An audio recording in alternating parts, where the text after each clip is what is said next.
Welcome back students. आज हम learn करेंगे शेक्सपियर का एक और मास्टरपीस जिसका नाम है ट्वेल्थ नाइट। और ये जो पूरा वीडियो है ये टोटल आपको 6 पार्ट में मिलेगा। सिंस हम जो वीडियो बना रहे हैं ये एक डिटेल्ड वीडियो है, इसमें हर एक की जो बारीक से बारीक डिटेल्ड हैं वो कवर की जाएंगी। तो ये वीडियो काफ़ी लेंदी होगा, अराउंड 1 आवर के आसपास जाएगा, तो इसलिए इसको टोटल हम 5 to 6 पार्ट में डिवाइड करेंगे। तो ये पहला पार्ट होगा जिसमें हम ऑथर का बैकग्राउंड और प्ले का बैकग्राउंड समझेंगे कि प्ले कहाँ से इंस्पायर्ड है, कहाँ से इसका डेरिवेशन यूज़ किया गया है और बेसिकली ऑथर का बैकग्राउंड क्या है इस प्ले के रिलेशन में। तो इस तरीके से हम पूरे प्ले को समझेंगे। तो आइए देखते हैं। सबसे पहले अबाउट द प्ले। तो प्ले का नाम क्या है? Twelfth night. और ट्वेल्थ नाइट का मतलब होता है हिंदी में 12वीं रात। और वो 12वीं रात कौन सी है? तो वो 5 जनवरी है। हम आप सभी को पता है कि जो क्रिसमस का फेस्टिवल है वो 25 दिसंबर से स्टार्ट होता है और 5 जनवरी तक कंटिन्यू क्या है चलता है। तो ये 12 दिन का जो क्या होता है सेलिब्रेशन होता है। तो इस डे में जो ट्वेल्थ नाइट शेक्सपियर ने जो एक वर्ड यूज़ किया है ट्वेल्थ नाइट, इसका मतलब क्या है? 5 जनवरी। अब ये ट्वेल्थ नाइट 5 जनवरी क्यों?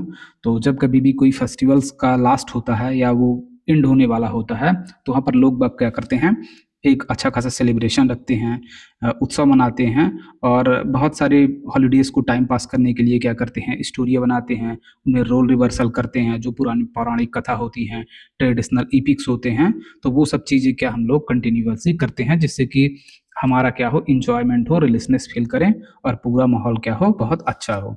और ये जो उस टाइम की बात है जब ये प्ले कंपोज किया गया था। तो जनरली जो क्रिसमस है सबसे ज़्यादा मनाया जाता था मेडिएवल इंग्लैंड में। अब तो ओवर ऑफ द वर्ल्ड मनाने जाने लगा है, लेकिन उस टाइम जो ये वर्ड था तो मेडिएवल इंग्लैंड में सबसे ज़्यादा मनाया जाता था। तो आप कुछ चीज़ों को याद रखिएगा कि जो ट्वेल्थ नाइट है इसका डायरेक्ट रिलेशन किससे है? क्रिसमस फेस्टिवल से। और ट्वेल्थ नाइट कभी अगर एग्जाम में पूछता है तो उसका मतलब क्या है? 5 जनवरी है। और इसे क्यों टाइटल दिया गया है इसका नाम? तो चूंकि 5 जनवरी को आफ्टर क्रिसमस पूरा सब कुछ करने के बाद वहाँ पर लोग बाग सेलिब्रेशन करते हैं, फेस्टिवल्स को मनाते हैं। और जो इनके इपिक्स वगैरह होते हैं, बाइबल्स वगैरह होते हैं, उनमें लोग बाग क्या करते हैं, रोल रिवर्सल करते हैं। जैसे हमारे यहाँ स्टेज होते हैं महाभारत रामायण वगैरह, तो उस तरीके से ये प्ले क्या है, इंस्पायर्ड है और वहाँ पर क्या है, यूज है। अब थोड़ी जब इस प्ले को देखे हैं तो देख लेते हैं कि क्रिसमस क्या है, बेसिक इसकी डिटेल भी देख लेते हैं और ये इतना स्पेशल टाइटल क्या है उस पर थोड़ी फोकस कर लेते हैं। तो देखिए, जो क्रिसमस का ड्यूरेशन है, मतलब ओवरऑल जो क्रिसमस का टाइम है, तो क्रिसमस 25 दिसंबर से स्टार्ट होता है। और इसका क्रिसमस से स्टार्ट होने का सबसे कारण होगा जो जीसस क्राइस्ट रहते हैं उस दिन इनका क्या होता है, जन्म होता है। तो 25 दिसंबर को क्या होता है, जीसस क्राइस्ट का क्या है, बर्थडे है। उसी के सेलिब्रेशन में क्या ये लोग क्या मनाते हैं, क्रिसमस डे। अब ये जो पूरा त्यौहार है वो 12 दिन तक चलता है। तो आप अगर 25 से 12 प्लस 25 में प्लस 12 काउंट करेंगे तो कितना आ जाएगा, फिफ्थ। तो ये 25 दिसंबर से स्टार्ट होता है और 5 जनवरी तक पूरा प्ले क्या होता है, ये चलता है। और ये इसे पूरा हम क्रिसमस का सीजन ऑफ सेलिब्रेशन बोलते हैं। तो ये 12 दिन का जो पूरा सेलिब्रेशन होता है उसे हम क्या, क्रिसमस सीजन ऑफ सेलिब्रेशन बोलते हैं। अब 6 जनवरी इसके बाद क्या है, एक और डे है जिसे आप देखेंगे, जिसे हम बाइबल में एपिफनी बोलते हैं। ये क्या है, 6 जनवरी। तो 6 जनवरी को हम क्या बोलते हैं, एपिफनी। और एपिफनी क्यों बोलते हैं, इतना खास क्यों है? क्योंकि जो मैजाई होते हैं, मैजाई मतलब क्लेवर आदमी, तो लिखा है इसमें वाइज मैन। तो ये क्या, स्कॉलर्स रहते हैं, ये ढूंढते हुए आते हैं जब जीसस क्राइस्ट का क्या होता है, जन्म होता है। तो जब कोई एक्सेप्शनल चाइल्ड का जन्म होता है तो जो गुड ओमेंस होते हैं, मतलब शुभ शगुन होते हैं, तो आकाश में तारों का फॉर्मेशन अच्छा होना, बहुत सारे सिंबल बनना, तो ये लोग क्या करते हैं, चूंकि इन्हें एस्ट्रोनॉमी वगैरह का नॉलेज होता है तो उससे लोग पता लगा लेते हैं कि किस जगह पर क्या हुआ है, बेबी जीसस का क्या हुआ है, बर्थ हुआ है। तो वो सब फॉलो करते हुए क्या हम वो आते हैं, स्टार को फॉलो करते हुए या जो सिंबल रहते हैं, साइन रहते हैं, उन्हें फॉलो करते हुए आते हैं। और हमें आपको पता है कि जो जीसस क्राइस्ट हैं उनका जो बर्थ प्लेस है वो बेथलेहम है। तो क्या बेथलेहम में आते हैं ढूंढते हुए जीसस क्राइस्ट को और उन्हें क्या देते हैं, ऑनर करते हैं, गिफ्ट करते हैं। तो कभी भी आपसे ये पूछा जाए अगर एग्जाम में कि उन्हें जो जीसस क्राइस्ट हैं उन्हें गिफ्ट किसने दिया था, मतलब उन्हें एक एक्सेप्शनल चाइल्ड किसने खोजा था, तो उसका नाम होगा क्या, 3 मैजाइस।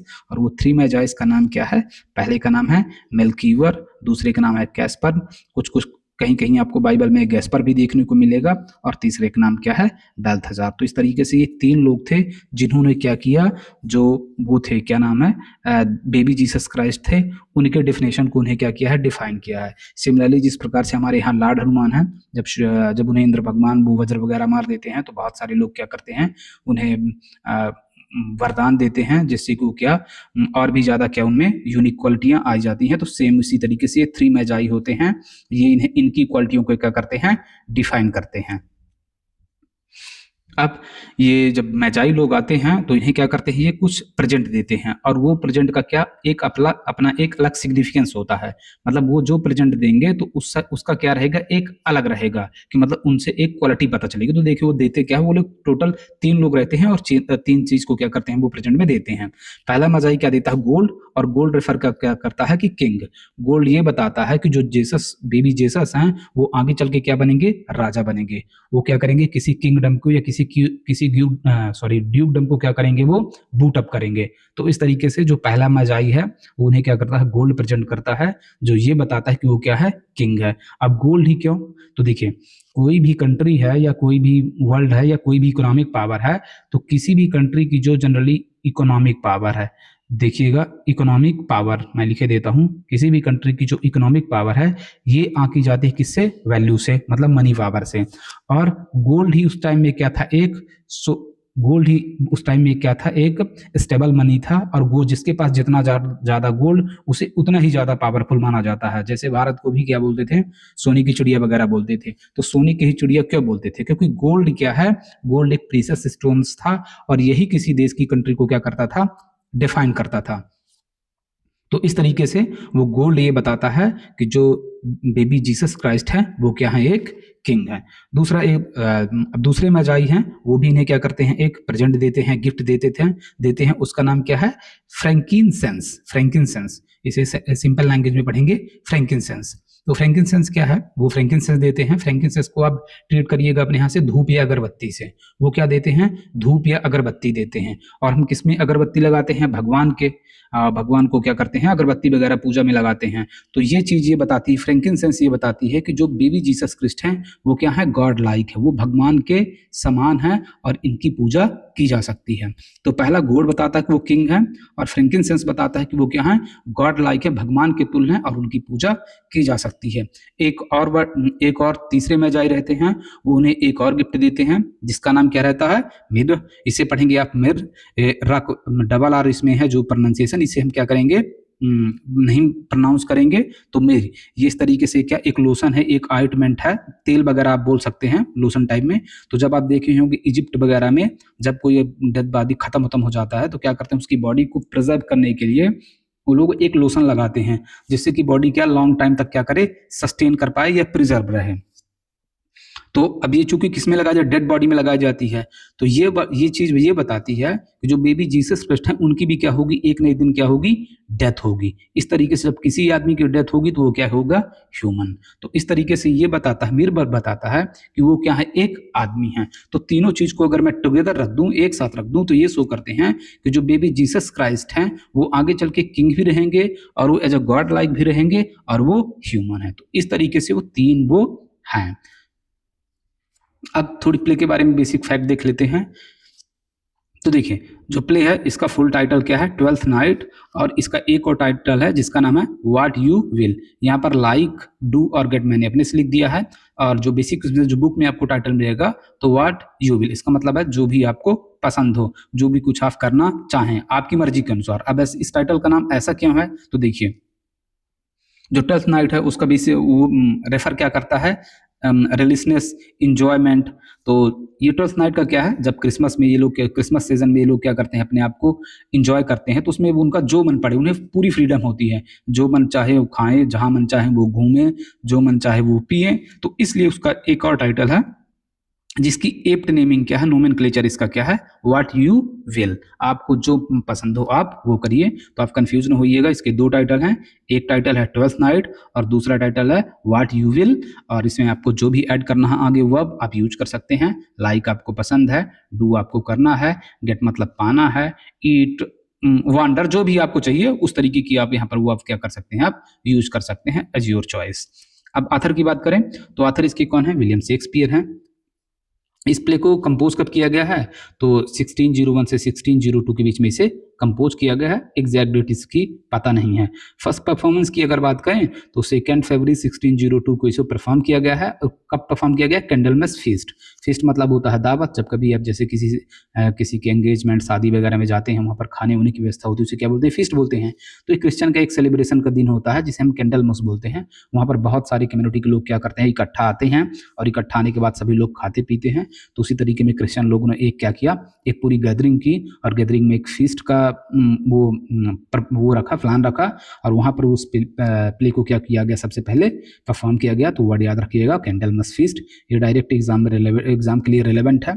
इसकी फर्स्ट पब्लिकेशन की बात करें तो ये फर्स्ट फोलियो है शेक्सपियर का, जो 1623 में पब्लिश हुआ था। उसी के साथ ये प्ले इंक्लूड था। अगर आपको पता ना हो तो ओवरव्यू में दे देता हूँ। फर्स्ट फोलियो ये शेक्सपियर का क्या था, कलेक्शन, एक बुक थी जिसमें टोटल 36 प्ले इंक्लूड थे।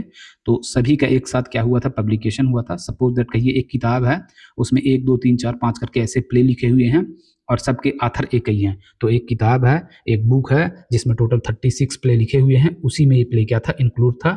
जब सबसे पहले ये प्रिंटिंग के थ्रू पब्लिक के बीच में आया था। तो याद रखिएगा फर्स्ट फोलियो में आया था 1623 में।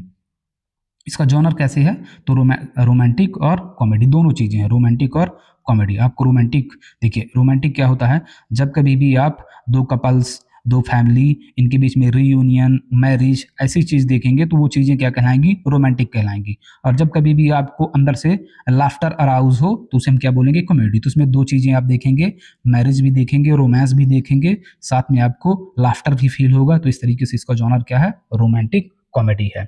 इसकी सेटिंग की बात करें तो सेटिंग इसकी क्या है, इलेरिया। और ये क्या है, एक फिक्शनल टाउन है। फिक्शनल का मतलब जो रियल में एग्जिस्ट नहीं करता, मतलब ऐसा कोई मतलब ऐसी कोई कंट्री पूरे विश्व में है नहीं। ये जो आथर है उनके ब्रेन की क्या है, ये उपज है। वो दिमाग के अंदर सोचे हैं कि ऐसी कोई शहर है, सॉरी कंट्री है जिसका नाम है इलेरिया। और वो क्या है, एक कोस्टल कंट्री है, मतलब समुद्र के आसपास की किनारे कहीं की कंट्री है। अगर स्ट्रक्चर की बात करें तो उसमें टोटल 5 एक्ट हैं और 5 एक्ट में टोटल 17 सीन हैं। तो आप कह सकते हैं 5 डिवाइड बाई 17, इस तरीके का, सॉरी 17 डिवाइड बाई 5। 5 एक्ट में टोटल कितनी, 17 सीन इसमें हैं। तो 17 डिवाइड बाई 5 आप याद कर सकते हैं। अब इंपॉर्टेंट कुछ देख लेते हैं फैक्ट जो एग्जाम्स में डायरेक्ट रिलेटेड है। तो ट्वेल्थ नाइट क्या रेफर करता है, ये जनवरी 6 करता है, जिसे हम क्या बोलते हैं, एपिफनी बोलते हैं। इसी दिन जो बेबी क्राइस्ट रहते हैं उन्हें गिफ्ट मिलते हैं और गिफ्ट ये बताते हैं कि क्या है, ये गॉड भी हैं, ह्यूमन भी हैं, और ये गॉड भी हैं, ह्यूमन भी हैं, और एक क्या है, ये किंग भी हैं। तो इस तरीके से ट्वेल्थ नाइट क्या रेफर कर रहा है, 6 जनवरी। और इसी दिन मैजाई लोग क्या है, वहाँ आए थे और उन्हें क्या किए थे, प्रेजेंट दिए थे। ये जो पूरा प्ले है ये एक फेस्टिव कॉमेडी के रूप में लिखा गया है, मतलब फेस्टिवल को सेलिब्रेट करने के लिए। जो 12 दिन का फेस्टिवल होता है उसमें क्रिश्चियन को वहाँ पर हमेशा छुट्टियाँ होती थी, मतलब कोई भी दफ्तर वगैरह सब क्लोज, ऑफिस वगैरह सब क्लोज होते थे। तो उस टाइम के लिए प्ले लिखा गया था। तो एक फेस्टिव कॉमेडी के लिए लिखा गया, मतलब फेस्टिवल को सेलिब्रेट करने के लिए एक कॉमेडी का प्ले लिखा गया है, इसलिए इसका नाम क्या है, फेस्टिव कॉमेडी है। अगर हम इसे बोलते हैं शेक्सपियर का एक सबसे ज़्यादा बार बात करने वाला कैरेक्टर है, जिसे हम बेवकूफ़ कहते हैं। हालांकि बेवकूफ़ तो नहीं है, लेकिन सबसे ज़्यादा एग्जाम में पूछे जाने वाला कैरेक्टर है, उसका नाम क्या है, फेस्टे। ये क्या है, ये देख भले ही इसे फूल बोला जाता है लेकिन ये बहुत होशियार रहता है। जब इसकी मिस्ट्रेस क्या रहती हैं, मॉर्निंग रहती हैं, दुख में रहती हैं, तब वही इन्हें बताता है कि आपकी भाई की जो डेथ हुई है, तो आप ही बताइए भाई कहाँ है। तो बताती है मेरा भाई तो स्वर्ग में है, हेवन में है। तो जब बताते हैं जो आपका दुनिया में सबसे ज़्यादा जो हैप्पीनेस है वो कहाँ, हेवन में है। तो इस तरीके से वो चीज़ें अच्छी अच्छी बातें बता के क्या कर देता है, जो इनकी मिस्ट्रेस रहती हैं उन्हें क्या कर देता है, दुख से निकाल के इन्हें एक नॉर्मल लाइफ में लाने का काम यही करता है। इसमें जो एक और कैरेक्टर है जो सबसे ज़्यादा एग्जाम में पूछा जाता है, मेलवोलियो।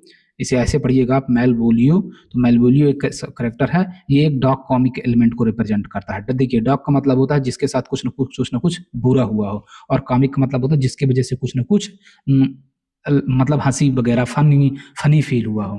तो ये एक मेलवोली के एक ऐसा कैरेक्टर है जिसके साथ कुछ न कुछ इनजस्टिस हुआ है, जिसके साथ कुछ न कुछ गलत भी हुआ है, और साथ साथ इसके होने से ये पूरा प्ले क्या होता है, एक फनी हो जाता है। तो इस तरीके से जो आपको मेलवोली का कैरेक्टर मिलेगा वो समवाट डार्क और समवाट कॉमिक मिलेगा। ये जो पूरा प्ले है इसमें आप जेंडर डिस्गाइज भी देखेंगे कि किस तरीके से एक लड़की रहती है, वो लड़के का रूप बदल देती है और हर जगह क्या करती है, अपना इन्वॉल्वमेंट दिखाती है। तो इसमें आप क्या देखेंगे, एक जेंडर डिस्गाइज का भी रूप देखेंगे। इसमें एक फेमस सॉन्ग है और उस सॉन्ग का नाम है if the music be the food of love play on. अगर प्यार का खाना, सॉरी फूड ऑफ लव, अगर प्यार का खाना म्यूजिक है तो इसे आप बजाते रहें। वो इसमें जो हीरो रहते हैं जिनका नाम रहता है ओर्सिनो, वो ओलिविया के प्यार में इतना ज़्यादा डूबे हुए होते हैं कि और वो उन्हें बार बार इग्नोर करती है, तो उन्हें लगता है कि बार बार गाना सुनने से मैं क्या उनके उनके लव में एकदम डूब जाऊंगा। और अगर ऐसा होने से ऐसा होता है तो आप गाना को बजाते रहो जिससे मैं सिर्फ एक ही चीज़ फील करूं और वो है लव। जिस तरीके से हमारे लिए आपके सर्वाइव के लिए जरूरी क्या है, खाना, उसी तरीके से लव के सर्वाइव के लिए क्या जरूरी है, म्यूजिक। और अगर लव के सर्वाइव के लिए म्यूजिक जरूरी है तो इसे आप क्या रहें, बजाते रहें। इसके बाद थोड़ी सोर्स की देख लेते हैं कि कौन कौन से सोर्स कहाँ से किस तरीके के सोर्स यूज हुए हैं। तो चलिए आइए देखते हैं। सबसे पहले एक और चीज़ देख लेते हैं, ये जो ट्वेल्थ नाइट है ये शेक्सपियर की क्या बोला जाता है, ग्रेटेस्ट कॉमेडी बोला जाता है। इनकी बहुत सारी कॉमेडीज हैं लेकिन ये जो कॉमेडी है इसे क्या बोला जाता है, शेक्सपियर की ग्रेटेस्ट कॉमेडी बोला जाता है, मतलब सबसे अच्छी कॉमेडी है। ये क्या है, ये कॉमेडी अपने आप में एक मैच्योर कॉमेडी है और एक प्रॉब्लम कॉमेडी है। देखिए एग्जाम में कभी भी आपसे पूछा जाता है कि वो कौन सी शेक्सपियर की कॉमेडी है जो अपने आप में मैच्योर है, तो आप याद रखिएगा ट्वेल्थ नाइट। अब मैच्योर का सेंस क्या है, देखिए उस कॉमेडी को हम मैच्योर बोलेंगे जो देखने में आपको रियल लगे एकदम, मतलब आप देखें तो ये लगे कि रियल है, ऐसा ना लगे कि ये फेक है, इसमें चीजें जबरदस्ती की डाली गई हैं। तो जिसमें रियल इमोशंस लगे, आपकी घर की स्टोरी लगे, जिसमें थोड़ी ईगो भी आ जाए, हर्ट भी आ जाए, इमोशंस भी आ जाए, तो इस तरीके की अगर आपको स्टोरी फील हो रही है तो उसे क्या आप मैच्योर कॉमेडी के अंदर उसे आप रखेंगे। प्रॉब्लम कॉमेडी का मतलब क्या है, जिसे देख के आपको लगे कि यार नहीं यार इसमें समस्या है, इस आदमी के साथ ऐसा नहीं होना चाहिए था, तो इस कॉमेडी को किसके दायरे में रखेंगे, प्रॉब्लम कॉमेडी के। और इसका कॉन्सेप्ट कैसा है, क्यों ये प्रॉब्लम कॉमेडी है, तो इसमें एक करेक्टर है जिसे अभी हम बात की हैं मेलवोलिक, उसके साथ क्या होता है कि ये लोग क्या करते हैं, मतलब वो इनोसेंस रहता है, उसकी इतनी ज़्यादा गलती नहीं रहती है, लेकिन उसके बाद भी उसे काफ़ी सारे पनिशमेंट मिलते हैं, उसे सेपरेट रखा जाता है। तो इस तरीके के साथ वो जो करेक्टर रहता है इसके साथ क्या होता है, कुछ ना कुछ प्रॉब्लम क्रिएट होती है और वो उसके साथ सही चीज़ें नहीं हुई होती, इसलिए इस प्ले को क्या रखा गया है, प्रॉब्लम कॉमेडी के अंदर। और मैच्योर क्यों रखा गया, क्योंकि ये प्ले एक ऐसा प्ले है, ये देखने में प्ले एकदम आपको क्या लगेगा, रियल लगेगा। अब देख लेते हैं कि ये प्ले कहाँ से इन्फ्लुएंस है। देखिए कोई आदमी कुछ बनाता है तो कहीं ना कहीं से कुछ पढ़ता है, फिर अपने ब्रेन में चीज़ों को क्या करता है, मैनिपुलेट करता है, कुछ चीज़ें जोड़ता है, कुछ चीज़ें घटाता है, ऐड सब्ट्रैक्ट करके, डेराइव करके चीज़ों को क्या कर नया बनाने की कोशिश करता है। तो ये भी प्ले है। तो शेक्सपियर ने कहीं से बहुत सारी किताबें पढ़ी हैं, तो थोड़ी थोड़ी आइडिया जोड़े हैं और जोड़ने के बाद क्या किया, इस प्ले को बनाया है। तो देखते हैं वो कौन कौन सी बुक हैं जिन्हें जोड़ने के बाद, जिन्हें पढ़ने के बाद शेक्सपियर ने इस प्ले को बनाया है। तो सबसे पहले जो सबसे ज़्यादा बुक है, मतलब वो वर्क या वो कलेक्शन जिसने इस प्ले को सबसे ज़्यादा प्रभावित किया है, उसका नाम क्या है, ग्ला इंगएनिटी। तो ध्यान दीजिए कि इसे ऐसे पढ़िएगा, GL से ग्ला है, ये इंग है, ये एनेटी, तो ग्ला इंगनेटी, ये एक इटालियन नाम है, इसलिए इसका प्रोनाउंसिएशन थोड़ी क्या है, डिफिकल्ट है। तो ग्ला इंगनेटी ये एक वर्क है जिसका मतलब क्या होता है, द डिसीव्ड, धोखा खाए हुए लोग। ये बुक है जो सबसे ज़्यादा इस प्ले को क्या की है, इन्फ्लुएंस की है या इंस्पायर्ड की है। तो पेपर में कभी भी आपसे आता है कि ट्वेल्थ नाइट जो बुक है वो प्राइमरी उसका इन्फ्लुएंस या प्राइमरी उनका इंस्पिरेशन क्या है, तो ये एक इटालियन वर्क है ग्ला इंगनेटी, उससे ये बुक क्या है, डायरेक्टली क्या है, इन्फ्लुएंस्ड है या इंस्पायर्ड है। अब ये क्या है, एक इटालियन प्ले है जिसे 1531 में कंपोज किया गया है और इसे लिखा है अकेडमिया डेगली इंट्रोनाटी ने, जो कहाँ के हैं, सियाना के हैं। ये इटली का एक शहर है जहाँ से ये आथर क्या करते हैं, बिलोंग करते हैं। तो ये जो अकेडमिया है वो कहाँ रहते हैं, सियाना में रहते हैं, और उनका वर्क क्या है, ग्ला इंगनेटी, मतलब इन्होंने लिखी है, जिससे ये क्या है, डायरेक्ट प्ले क्या है, प्रभावित है या इन्फ्लुएंस्ड है या इंस्पायर्ड है, कुछ भी बोल दीजिएगा आप। अब इसमें जो शेक्सपियर का मेन प्लॉट है, जिसमें आप देखेंगे ट्विन का कंसेप्ट, डिस्गाइज का कंसेप्ट और मिस्टेकन आइडेंटिटी का कंसेप्ट। ट्विन का मतलब दो जुड़वे रहते हैं, डिस्गाइज का मतलब एक लड़की लड़के का रूप बदल देती है, और दो जुड़वा होने के बाद दोनों में क्या होता है, एक को आदमी दूसरा समझ लेता है। तो ये जो पूरा प्ले है ये इसी पर बेस्ड है। तो यहाँ पर जो ट्विन होते हैं जिनका नाम रहता है वियोला एंड सेबेस्टियन, वो पूरी स्टोरी किसी से ली गई है, इसे से ली गई है, और सिर्फ यही आपके एग्जाम में, नॉर्मल एग्जाम में पूछता है, और ज़्यादातर सेकेंडरी सोर्सेस नहीं आते हैं, फिर भी अपन डिस्कस कर लेते हैं। एक और स्टोरी है जिसका नाम है एपोलोनियस और सिलिया। ये भी एक स्टोरी है, ये एक फ्रेंच स्टोरी है जहाँ से थोड़ी बहुत प्ले क्या है ये प्रभावित है। तो ये एक बुक है, पूरा पब्लिकेशन बुक है जिसे लिखा है बर्नेव रिच ने, और उस पूरी किताब का नाम है rich his farewell to military profession, जिसे 1581 में लिखा गया है। इसमें बहुत सारी स्टोरी हैं। इसी में एक स्टोरी है जिसका नाम है क्या है, एपोलोनियस सिलिया, उसी में ये स्टोरी इंक्लूड है। तो वहाँ से ये भी प्ले क्या किया गया है, लिया गया है, मतलब पढ़े हैं शेक्सपियर इस प्ले को, और थोड़ी बहुत जो स्टोरी है वहाँ से क्या किए हैं, यूज़ किए हैं। अब वो कौन सी स्टोरी यूज़ किए हैं देख लेते हैं। तो शिपरेक, यहाँ पर जो समुद्र में जहाज क्या हो जाता है, टूट जाता है, मतलब एक्सीडेंट होने के बाद समुद्र टूट जाता है, ये स्टोरी डायरेक्ट कहाँ से ली गई है, वहीं से ली गई है। किस तरीके से जो लड़की रहती है लड़के का रूप बदल देती है डिस्गाइज का, वो भी कॉन्सेप्ट वहीं से लिया गया है। और जो लव का ट्राइंगल रहता है वो भी कॉन्सेप्ट यहीं से यूज है। तो प्राइमरी सोर्स में ये दो हैं, इन्हें आप ब्रेन में रखिएगा। और एक और सोर्स जो कभी कभी एग्जाम में पूछ लेता है, मोस्ट ऑफ द पूछता नहीं है लेकिन पूछ लेता है, द कॉमेडी ऑफ एरर। ये एक और प्ले है शेक्सपियर का जिसका नाम है कॉमेडी ऑफ एरर। इस प्ले से भी कहीं ना कहीं इन्फ्लुएंस्ड है। आप पढ़े होंगे और कॉमेडी ऑफ एरर तो दो करेक्टर देखे होंगे जुड़वा, एक मास्टर रहता है, मालिक रहता है जिसका नाम क्या रहता है, एंटीफिलस, और एक नौकर रहता है जिसका नाम रहता है क्या, ड्रोमियो। तो एंटीफिलस के भी दो करेक्टर रहते हैं, मतलब दो एंटीफिलस रहते हैं, और दो क्या रहते हैं, ड्रोमियो रहते हैं। तो इस तरीके से लोग क्या रहते हैं, टोटल 4 रहते हैं। तो एक पेयर जुड़वा और 2 पेयर जुड़वा। तो ये जो स्टोरी है शेक्सपियर की कॉमेडी ऑफ एरर, कहीं ना कहीं वो भी क्या करती है, इन्हें इंस्पायर करती है ये ट्वेल्थ नाइट को फ्रेम करने में। ध्यान दीजिएगा, इससे एक चीज और आपको कॉन्सेप्ट क्लियर होगा कि जो ट्वेल्थ नाइट है वो बाद में लिखी गई है द कॉमेडी ऑफ एरर से, क्योंकि आप जब बड़े लेवल के एग्जाम देते हैं स्पेशली यूजी नेट वगैरह के या पीजीटी, तो उसमें क्रोनोलॉजी भी आ जाती है। तो क्रोनोलॉजी में आपको ये पता होगा कि जब द कॉमेडी ऑफ एरर से इंस्पायर्ड कौन है, ट्वेल्थ नाइट, तो सिंपल सी बात है, पहले कौन लिखा गया है, द कॉमेडी ऑफ एरर्स, फिर क्या किसे लिखा गया है, ट्वेल्थ नाइट को। ठीक है, तो इसे भी आप ब्रेन में रखिएगा। क्लासिकल इन्फ्लुएंस, जो कि हमेशा सभी से आप कभी भी आपसे पूछें कि कोई भी फनी प्ले हैं तो उनका रिलेशन किससे है, तो सबसे ज़्यादा फनी प्ले लिखा है किसने, प्लॉटस ने। एक रोमन के प्ले राइट हैं, रोम के हैं, जिन्होंने बहुत सारे funny play, most of the funny play इन्होंने लिखे हैं, इन्होंने लिखे हैं। एक और वर्क है जिसका थोड़ी रिलेशन है, जिसका नाम है ओविड। ये भी एक रोमन पोएट है। तो इसमें देखेंगे आप जो इमोशनल ट्रांसफॉर्मेशन होता है वो भी क्या है, वो क्या इन्हीं से जनरली क्या करता है, बिलोंग करता है। तो इस तरीके से ये पूरे बुक हैं। तो इसमें आप सबसे ज़्यादा पेपर एग्जाम में पूछे जाने वाला है प्राइमरी रिसोर्स में ये ग्लाइंगनेटी रहता है। कभी कभी ये एपोलोनियस एंड सिलिया भी पूछ लिया जाता है। और इसके बाद द कॉमेडी ऑफ एरर तो बहुत फेमस है, इसे तो आप आसानी से टैकल करके बता भी सकते हैं। ये है टेबल, इसे आप आसानी से देख के आप मतलब शॉर्ट फॉर्म में आप इसे रिवीजन के लिए कर सकते हैं। तो ये टेबल है, इसे आप रिवाइज कर लीजिएगा। ये पहला इस तरीके से सोर्स है, ये बुक हो गई, अभी अपन डिस्कस कर चुके हैं, इसके आथर हैं ये मेन प्लॉट, इस तरीके से ये बुक है, इसके ये आथर हैं, इससे यहाँ से ये रिलेशन है, ये सोर्स है, ये आथर हैं, ये यहाँ से इनका रिलेशन है, ये सोर्स है, ये आथर, यहाँ से इनका रिलेशन है। इस तरीके से ये प्लॉटस हैं, ये इनके आथर हैं, और यहाँ पर ये चीज़ें यहाँ से ये क्या की गई हैं, यूज़ की गई हैं। तो आज की वीडियो में इतना ही, ये सब कुछ था। अब हम पार्ट इसका देखेंगे, क्या देखेंगे, पार्ट सेकंड देखेंगे, उसमें क्या रहेगा, एक्ट फर्स्ट। तो इस तरीके से ये टोटल प्ले को हम क्या करेंगे, एक डिटेल्स मतलब 2 घंटे, 1 घंटे से प्लस ही ये पूरा प्ले होगा, और एक में करना क्या हो जाएगा, काफ़ी बड़ा हो जाएगा। तो हम चूँकि एक डिटेल एनालिसिस कर रहे हैं कि कोई भी चीज़ें एग्जाम में छूटे भी ना, चाहे वो कितना भी हार्ड लेवल का एग्जाम हो, तो उसे हम पार्ट बाय पार्ट करेंगे। और चैनल में मेरे आपको पूरे प्लेलिस्ट के फॉर्म में मिल जाएगा, तो आप वहाँ से इसे क्या कर सकते हैं, देख सकते हैं। इसमें आपको थोड़ी टाइम लगेगा, लेकिन एक बार पूरा करने के बाद आप किसी भी क्वेश्चन में क्या होंगे, फंसेंगे नहीं।